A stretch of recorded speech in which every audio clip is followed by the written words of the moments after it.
Bienvenidos otra vez. Ahora vamos a empezar una nueva clase. El tema de hoy es la redención. Hemos estado estudiando los varios aspectos de la obra redentora de Jesucristo. Y en esta clase vamos a enfocarnos exclusivamente en el término redimir o redención.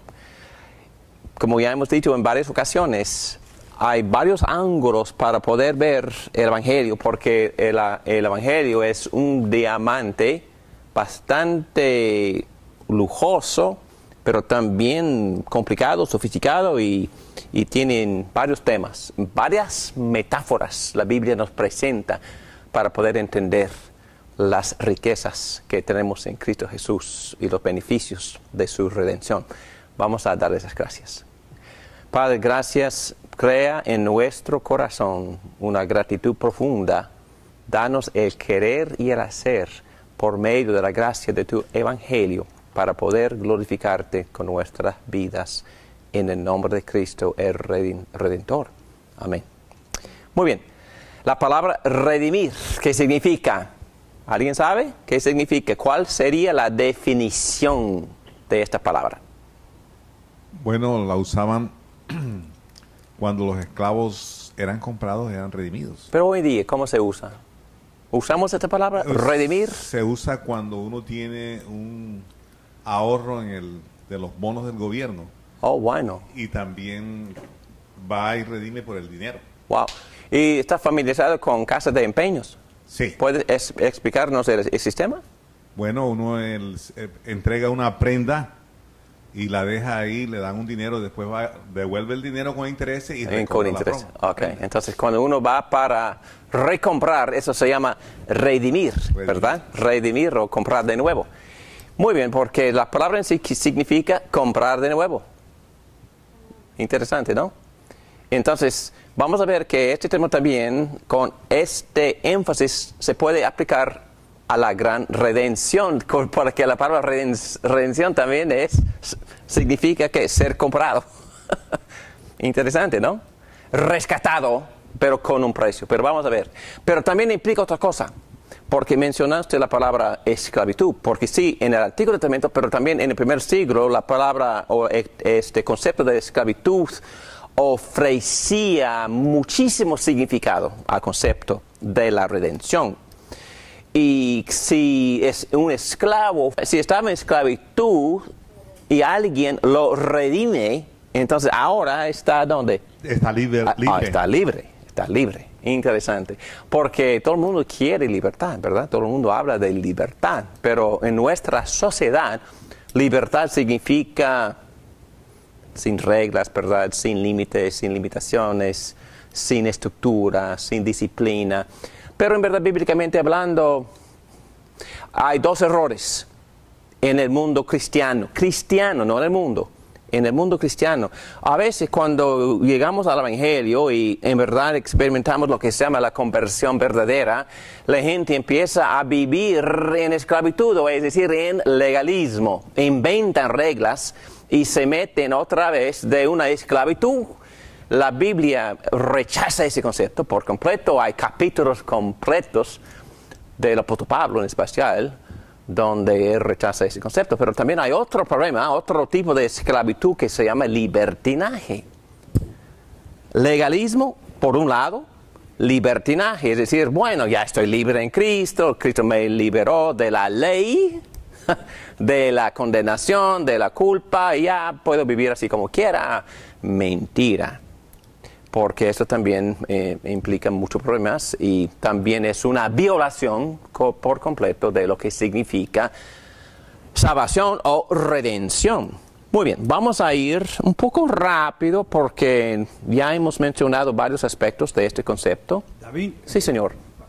No dice, donde está el Espíritu de Dios hay libertad. Ahora, el Espíritu de Dios, que es cuando viene a morar a nosotros, nos trae esa libertad, pero también, vaya, es el que te guía ¿Entiendes? Dice que los hijos de Dios somos guiados por medio del Espíritu de Dios. Cuando el Espíritu de Dios viene a nuestro corazón, Él nos guía por medio de su palabra. Te dice, oye, cuando uno va a hacer algo más indebido, uno percibe en el Espíritu que te dice, oye, eso no está correcto lo que vas a hacer. Vaya, usa la conciencia. Yo digo que la conciencia es el trono de juicio que uno tiene. Cuando uno vaya, te aprueba o te desaprueba el mismo Espíritu y dice, oye, esto no está correcto lo que tú estás haciendo. Perfecto. Y reconoce el error y, Padre, perdóname y ayúdame en esta área. Uno se autoexamina. Me gusta lo que dice, porque el Espíritu Santo siempre nos guía según por medio de la verdad. Siempre. Y su título número 1 en la Biblia es Espíritu de Verdad. Muy bien, pero vamos a ir allá, porque tenemos que hacernos la pregunta otra vez y vamos a ver la respuesta quizás en otra forma. ¿En qué sentido? Entonces, ¿cómo? Bueno, Pablo dice que es para libertad que Cristo nos ha liberado. Pero, ¿qué significa libertad? Libertad en Cristo. Vamos a concluir con ese concepto. Muy bien. Entonces, en el Antiguo Testamento, en el primer siglo, estamos hablando de los días, quizás de algunos siglos o del mismo siglo en que vivió Jesucristo, la palabra redención, para nosotros en inglés, redemption, redención en español, en la mayoría de nuestros círculos, esa palabra se parece a una palabra muy religiosa, ¿verdad? Pero en la antigüedad, la palabra redención era una palabra secular, una palabra que todo el mundo usaba y entendía, porque fue usado esa palabra en el área del mercado, y en especial el mercado de esclavos. Y en especial, aún en el primer siglo, y también en el Antiguo Testamento, y vamos a volver allá también, la esclavitud fue parte de la economía. Entonces la economía no funcionaba sin esclavitud. Y no estoy hablando de esclavitud por raza, lo que experimentamos aquí en los Estados Unidos hace 200 años, cuando eso terminó con la guerra civil. No estamos hablando más que nada estamos hablando de esclavitud económica. Y vamos a ver. Guerra. Después de la batalla, llevaron cautivos como botín. ¡Qué bueno! ¡Qué botín! Esclavos. Entonces todo el mundo, si una tribu había vencido, conquistado a otra tribu, el botín fue ser humano. Si no eran físicamente capaces para la labor, si tenían demasiada educación o eran políticos, entonces no sirven para ser esclavos. Entonces tenían un valor muy alto de que vengan sus enemigos conquistados para que redimir a esos esclavos. Fue una gran economía. Entonces hay mucha guerra, hay mucho esclavo y mucho rescate, mucha redención. Entonces el proceso de recaudar fondos para poder redimir a los rehenes se llama redención. Así se usaba la palabra. Redimir, comprar a los rehenes. Rescate, el dinero, el costo para poder comprar a los rehenes, para recibirlos de nuevo en la tribu original o para darles su libertad. Y redentor, la persona responsable para la colecta y para dar el precio para que esa persona saliera a la libertad. Otra manera de redimir esclavos y ponerlos en libertad: el dueño podría liberarlo, otra persona podría liberarlo, el esclavo podría ahorrar dinero, el precio de su propia libertad, y pudiera así liberarse. Y así, ese proceso. Iría al templo de un dios, pagar la tesorería en el templo pagano, y el dueño de él participaría a preparar todos los documentos oficiales e imprimir el contrato en la pared. Y hay un libro que leí sobre esto, que tiene literalmente los documentos escritos en la pared de un templo pagano de cierto esclavo que fue redimido, y aquí está el precio, aquí está la confirmación, y también en este caso tiene que rendirse o entregarse a un Dios, y ahí ponen el nombre de Dios. Interesante, ¿no? Y el esclavo se vendió al Dios con ciertas obligaciones, pero el esclavo estaba libre en la sociedad. Y hay un error aquí en mis notas, porque esta palabra, litrosis, es una palabra muy común en el mundo secular griego, por los escritores griegos, para referirse a la redención. Pero en el Nuevo Testamento, si quieren notarlo, otra palabra se usaba, una combinación de dos palabras, significa exactamente lo mismo, pero los apóstoles querían identificar específicamente que están hablando de otro tipo de redención. Y la palabra era apolitrosis. Apolitrosis. A-P-O-L-Y-T-R-O-S-I-S. Apolitrosis, que significa redención.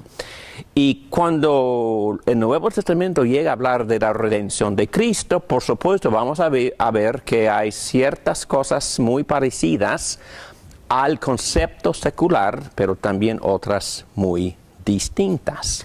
Y en el mundo judío también, voy a ir rápido porque es mucho material y ustedes pueden leerlo cuidadosamente en sus casas, pero la redención actúa por los intereses de la familia. En inglés hay una palabra que siempre hemos usado, kinsman redeemer, pariente redentor, y el famoso fue Vos. ¿Se llama qué? El pariente redentor.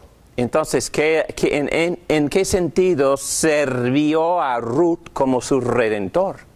El hermano del difunto, pues dos hermanos, alguien se muere sin hijos, ¿verdad? Y la ley decía que su hermano se casara con la mujer para que la niña de su hermano siguiera. Aquí dice en Deuteronomio, si dos hermanos viven en el mismo hogar, uno muere sin dejar hijos, su viuda no se casará fuera de la familia, el hermano del esposo la tomará y se casará con ella, para cumplir con su deber de cuñado. El primer hijo que ella tenga llevará el nombre del hermano muerto, para que su nombre no se desaparezca de Israel. Y bueno, ahí puso el ejemplo de Boaz. O Boaz se llama, ¿verdad? Y él sirvió para levantar la descendencia de Ruth. Y sabemos lo que pasó, ¿verdad? Salió Cristo mismo de ese linaje. Bueno, en otro uso que casi no tiene sentido, pero también usaba la misma palabra redentor, venganza. Él actuaba por la familia. Si una persona de la familia fue asesinada, entonces corresponderá al vengador matar al asesino. Eso se llamaba redimir al muerto. Cuando lo encuentre, lo matará. Otro uso, venderse para pagar una deuda. Es decir, una persona, un hombre, cae en deuda, él mismo puede venderse. Si un extranjero o un residente transitorio entre ustedes se enriquece y uno de sus compatriotas se empobrece y tiene que venderse a un extranjero o a un familiar de ese extranjero, entonces otra persona puede ir de la familia para darle libertad por pagar el rescate, para redimirlo. Y la palabra que se usaba era redimir. Levítico no perderá su derecho a ser rescatado después de haberse vendido. Podrá rescatarlo cualquiera de sus parientes, un tío, un primo o cualquier otro de sus parientes. Y si llegara a prosperar, él mismo podrá pagar su rescate. Entonces, otro ejemplo es vender propiedad. Las casas que estén en aldeas sin muralla se considerarán campo abierto, pero podrán rescatarse y se devolverán en el jubileo. En otras palabras, para esa sociedad fue importante mantener el linaje, también mantener las propiedades. Entonces, si están en peligro para perder propiedades, entonces otro pudiera servir como pariente redentor para pagar el precio o redimir la propiedad que se había perdido. La idea principal, pagar dinero para procurar la libertad de esclavos o en este caso, último caso, propiedades. Muy bien, ahora lo que ustedes han estado esperando, todo eso fue trasfondo, ¿verdad? Ahora, el Antiguo Testamento también habla del Señor como Redentor. Y vamos a ver cómo habla la Biblia acerca de la redención y el Señor. Bueno, primero, el Señor sí redime. Éxodo capítulo 6, versículo 6.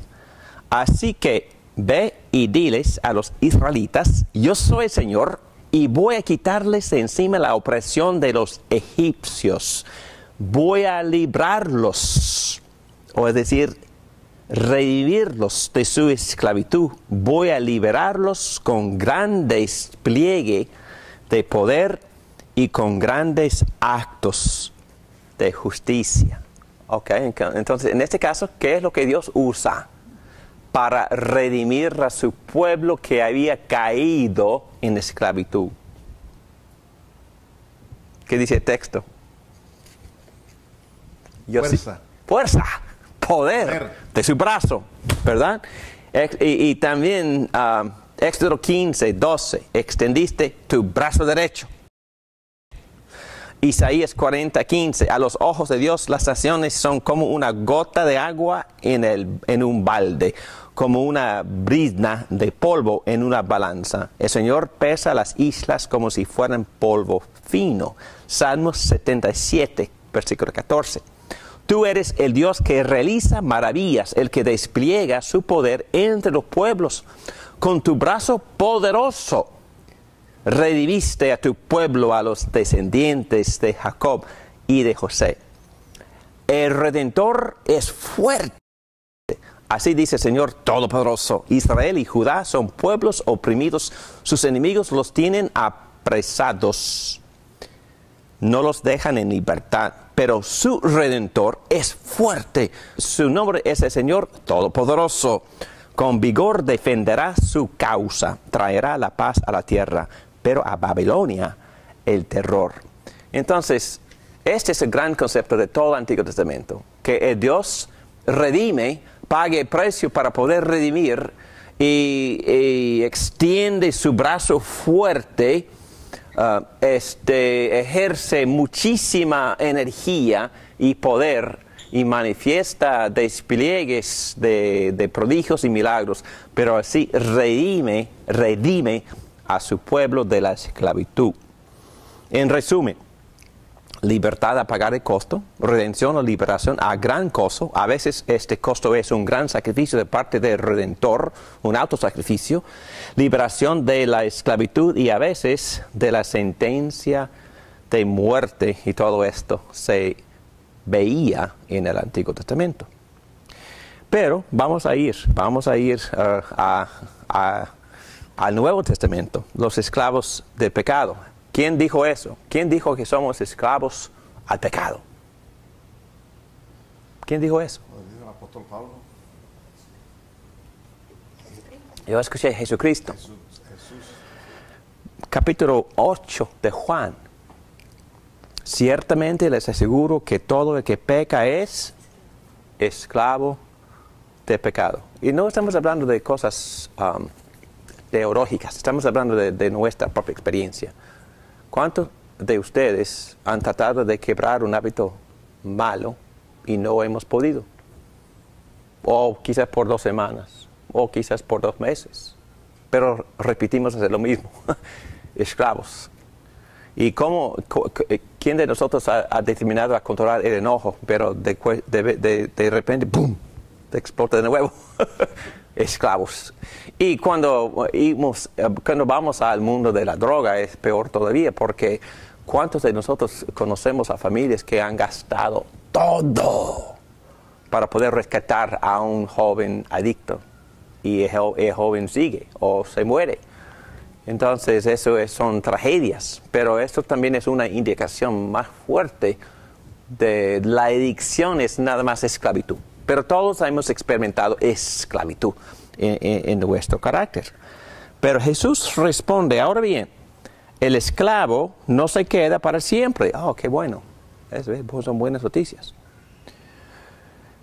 Para siempre en la familia, pero el hijo sí se queda en ella para siempre. Así que si el hijo los libera, serán ustedes verdaderamente libres. Jesús mismo dijo, si el Hijo los libera, serán ustedes verdaderamente libres. Entonces Cristo nos está prometiendo que Él mismo nos puede redimir, liberar de la esclavitud de nuestros pecados.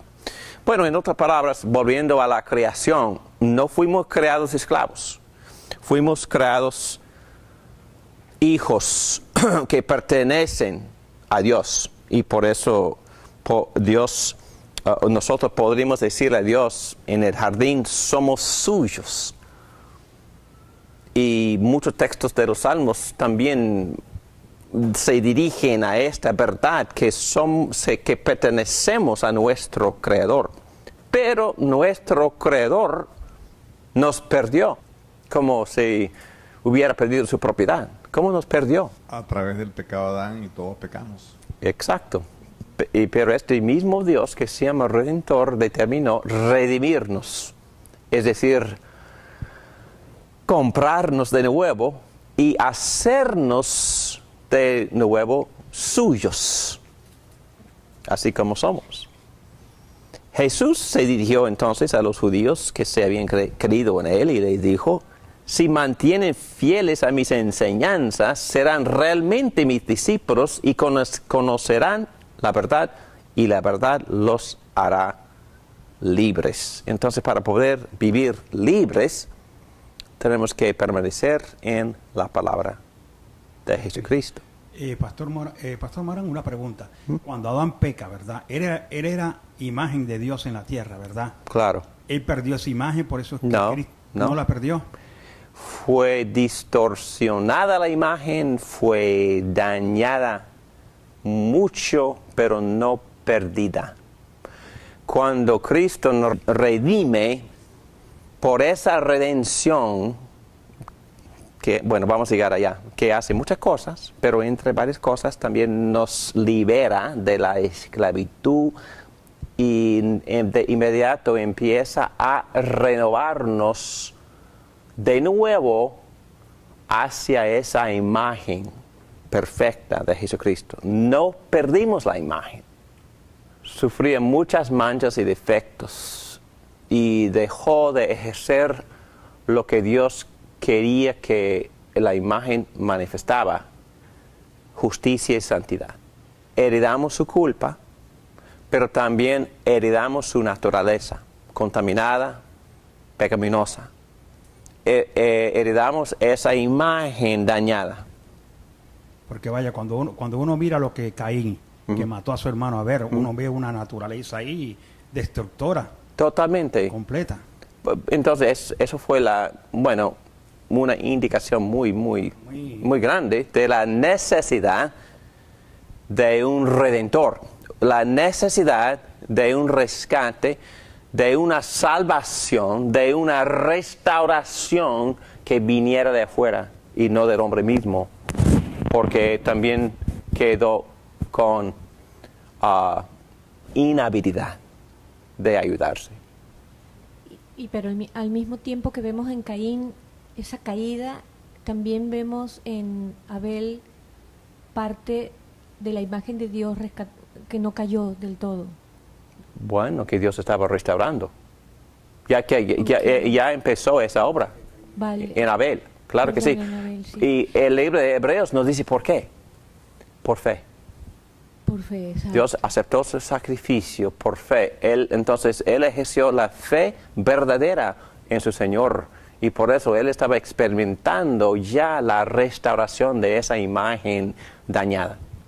Y la pregunta que tenía era, en cuanto a Adán y Eva, ¿fueron rescatados? ¿Ellos están en estos momentos en el cielo? ¿Dónde están ellos? El propósito de esa historia no fue decirme quién de esos miembros eran regenerados o no.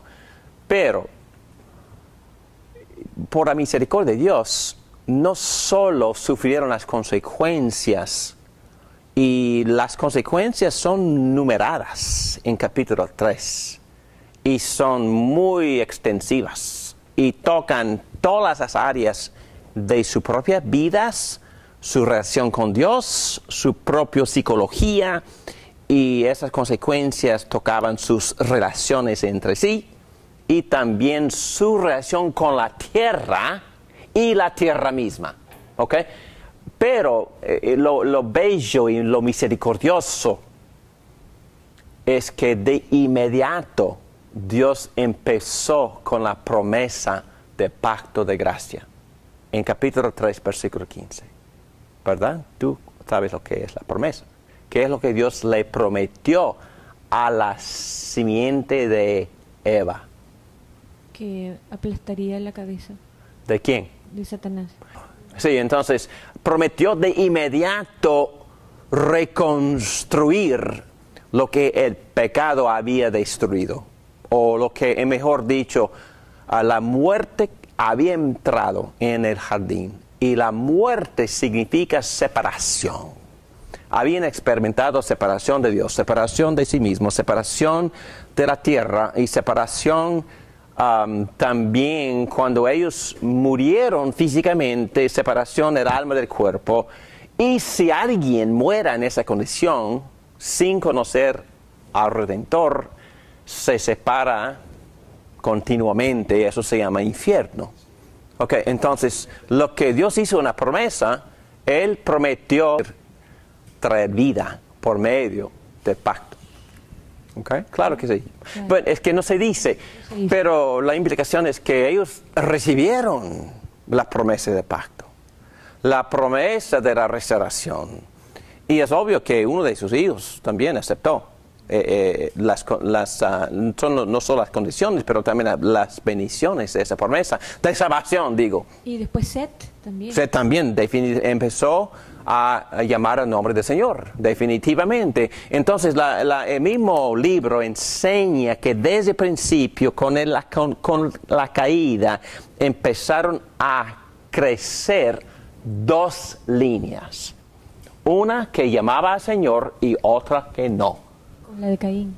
Exacto. Ok, muy bien. El Redentor Jesucristo. Bueno, vamos a revisar un poquito rápidamente. Cautivado por el poder de un enemigo fuerte y no se puede romper las cadenas. Hablando otra vez de la esclavitud a pecado que mencionó Jesucristo en Juan 8. Si Dios quiere liberarnos o redimirnos, Dios tiene que pagar el precio. Y Dios ha pagado el precio. Jesús ha llegado. Se llama Redentor.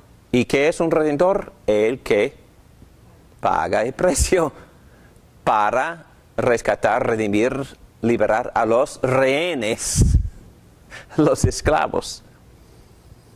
Y el propósito y la misión, Cristo mismo lo dijo, porque ni aun el Hijo del Hombre vino para que le sirvan, sino para servir y para dar su vida en rescate por muchos.